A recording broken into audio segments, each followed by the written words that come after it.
Well, I was looking for something to direct for a few years. Ever since I did Argo, I was really wanted to try and direct something, but I wanted it to be something special, obviously, and I wanted to feel 100% sure about it. And a friend who is a producer on the film brought me the story, and I just thought it was incredible what a unique story and what an inspirational story. And I felt comfortable with that genre. I felt comfortable with the genre, the sports element of it. I felt comfortable with the family drama element of it. And I love the idea that even though it's a film centered on sports, that it really is about a mother and a son. And I felt like I hadn't seen that in a sports film, so I felt like that would be it would make it unique. And Anthony, when I met Anthony, he's such an incredible person. I felt like this is somebody's story I have to tell.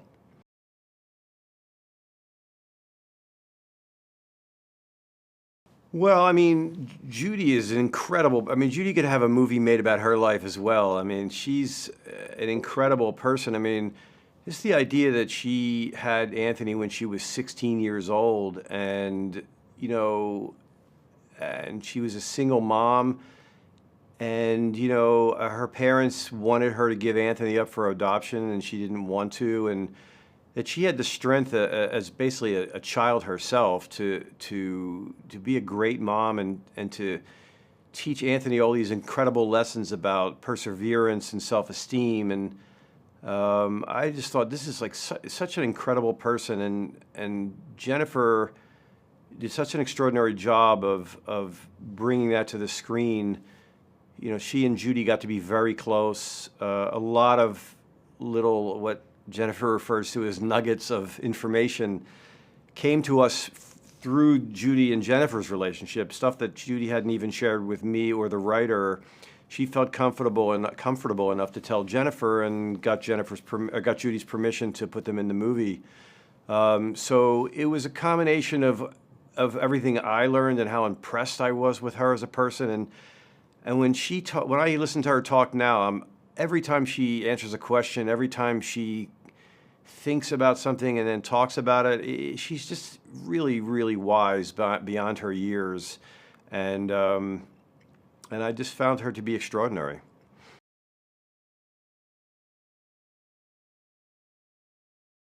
Sure. Well, I only met Coach Charles once. We had a beautiful lunch together in Arizona when I was there meeting Anthony for the first time. But we obviously talked to him quite a bit. The writer talked to him quite a bit. Doncheadle spent a lot of time with Coach Charles, just getting any kind of, detail, any extra information, and then, some of the, I would say some of those scenes are the spirit of Coach Charles without being exactly what he said. So in actuality, it was Coach Williams and Coach Charles who developed the style with Anthony. Anthony originally, didn't wrestle on the mat. He would try and stand, and that obviously wasn't going to work for balance reasons. And it was Coach Williams and then Coach Charles continued that on, that learned who taught Anthony how to wrestle and use his disadvantage as an advantage. That he would wrestle on the mat, that he would just, wrestle in a unique style that would give him an advantage and not a disadvantage having one leg. And so it was the two of them and the continuity between the two coaches that brought that style to Anthony.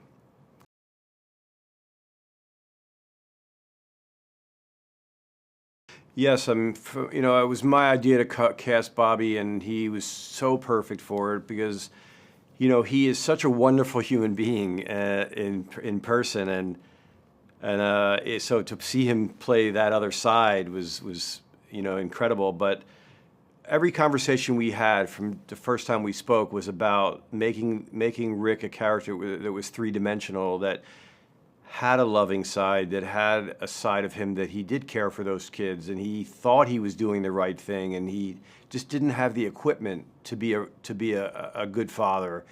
He, the real guy, didn't have a father of his own. I think he didn't learn the lessons you learn as a young man, and then that kind of spiraled out of control a little bit when he grew up to be a dad. And so we wanted him to not to be a sort of a mustache twirling villain. You know, we wanted to see that there was love in the family. We wanted to see the reasons why Judy was staying. You know, that otherwise she'd be you'd think she was kind of just either staying with him just because she needed the money. You know, I didn't want her to be that weak, and I didn't want her to be staying for the wrong reason. So I wanted to see that he was trying as hard as he could. He just didn't have the tools to do it. You know, so I think Bobby was able to bring those moments of vulnerability to the screen. And it doesn't take much for the audience to learn that, you know, he does things in spite of the way he may feel. I think there's a moment where in the film where he, you know, Anthony loses the wrestle off, and he thinks he's going to lose his spot on the team, and then Anthony reveals that he knows that Rick's been fired, and he's trying to say and do the right things, and then at the end of the scene, you know, Anthony goes off to bed, Judy goes off to bed, and he's left standing there, and you see him hang his head, you know, in the hallway in silhouette, and you just understand it's like, and I think everybody's been in that position where you all of a sudden you get angry about something and things spiral out of control, and all of a sudden, like, how did that all happen? Like, I didn't intend it to go that way. And I think it's a credit to Bobby as an actor and all the conversations we had about what the character wanted to be that made it work so well.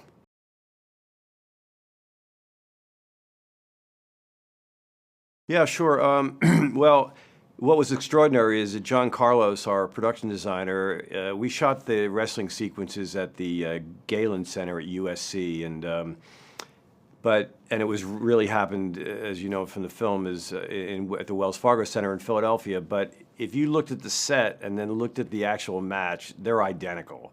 I mean, down to where the plants are, and the fact that when Judy and Anthony came onto the set the first day of shooting there, they both burst into tears because it looked so identical. So we use obviously a lot of reference photos, reference videos, and you know, we change things a little bit, elaborate on things, but it's very close to how it actually happened in terms of the way, you know, the match started. The match itself is a little bit of a dramatization, but what we did with the wrestling is I knew immediately from the time I wanted to make the film that I wanted Anthony to do some of his own wrestling, because he's such a unique and gifted athlete that in order for it to feel like it was really him, I don't think it would be possible for anybody else to do it but him. So luckily for us, the technology exists that when Jharrel is wrestling and you could see his leg, we had a green sock on it, and we were able to remove the leg digitally and then create CG, digital cloth, so it looked like the singlet the way Anthony wore it, or the pants the way Anthony wore it. And then when it was Anthony wrestling, we would digitally put Jharrel's face on Anthony's body.